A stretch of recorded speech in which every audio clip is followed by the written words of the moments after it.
விஷயம்லாம் உங்கள் வெப்சைட்டில் இம்ப்ளிமெண்ட் பண்ணிங்கன்னா உங்களோட கன்வர்ஷன்ஸ் ரொம்ப இன்க்ரீஸ் ஆகும். ஃபஸ்ட்டு விஷயம் என்ன அப்படின்னு பார்த்தீங்கன்னா, சர்ச் கன்சோல் டேட்டாவில் எந்த கீவேர்ட்ஸ்க்குலாம் வந்து ரொம்ப ஜாஸ்தியாக ஹையஸ்ட் இம்ப்ரெஷன் வந்திருக்கோ அந்த கீவேர்டை தூக்கி டைட்டில் டேக்கில் வச்சு அதோட பெனிஃபிட்ஸ், அதாவது அந்த பேஜோட பெனிஃபிட் வச்சு டைட்டில் டேக் ஃப்ரேம் பண்ணிங்கன்னா நிறைய கன்வர்ஷன் வரதுக்கான வாய்ப்புகள் நிறையா இருக்குது. செகண்ட் திங் என்ன அப்படின்னு பார்த்தீங்கன்னா, எபோவ் த ஃபோல் கண்டென்ட், அதாவது ஃபஸ்ட்டு ஸ்க்ரால்லே எல்லா விஷயத்தையும் நீங்கள் சொல்லி முடிச்சிட்டிங்க.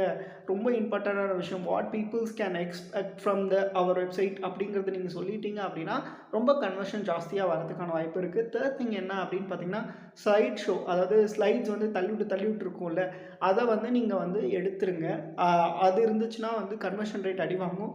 ஸோ அதை எடுத்துருங்க. அடுத்த விஷயம் என்ன அப்படின்னா, ட்ராப் டவுன் இன்ஃபர்மேஷன் வந்து ட்ராப் டவுன் பாக்ஸில் வைக்கிறதுக்கு பதிலாக பிளெயின் டெக்ஸ்ட்டாகவே, அந்த ட்ராப் டவுன் இல்லாமல் பிளெயினாகவே வச்சிங்கன்னா கன்வர்ஷன் ரேட் ரொம்ப ஜாஸ்தியாக வரும் அப்படின்னு சொல்லிட்டு ஒரு கேஸ் ஸ்டடியில் சொல்லியிருக்காங்க. ஸோ அதை ட்ரை பண்ணி பாருங்கள். ஃபிஃப்த்து திங் என்ன அப்படின்னு பார்த்தீங்கன்னா, கால் டு ஆக்ஷன் பட்டன் வந்து கொஞ்சம் டார்க்காக, ஃபார் அன் எக்ஸாம்பிள் உங்கள் பிராண்ட் கலருக்கு கரெக்டாக இருக்கக்கூடிய கால் டு ஆக்ஷன்ஸ் வச்சுருந்தீங்கன்னா ரொம்ப நல்லாயிருக்கும்.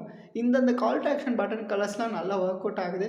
For an example orange, red, அதுக்கப்புறம் வந்து க்ரீன், இந்தமாரி கலர்ஸ் வந்து நிறைய ஒர்க் அவுட் ஆகுதுன்னு சொல்லிட்டு கேஸ் ஸ்டடியில் சொல்லியிருக்காங்க. இதெல்லாம் உங்கள் வெப்சைட்டில் இம்ப்ளிமெண்ட் பண்ணி பார்த்துட்டு உங்களுக்கு கன்வர்ஷன் இன்க்ரீஸ் ஆச்சா இல்லையா அப்படிங்கிறத கமெண்ட் பண்ணுங்கள்.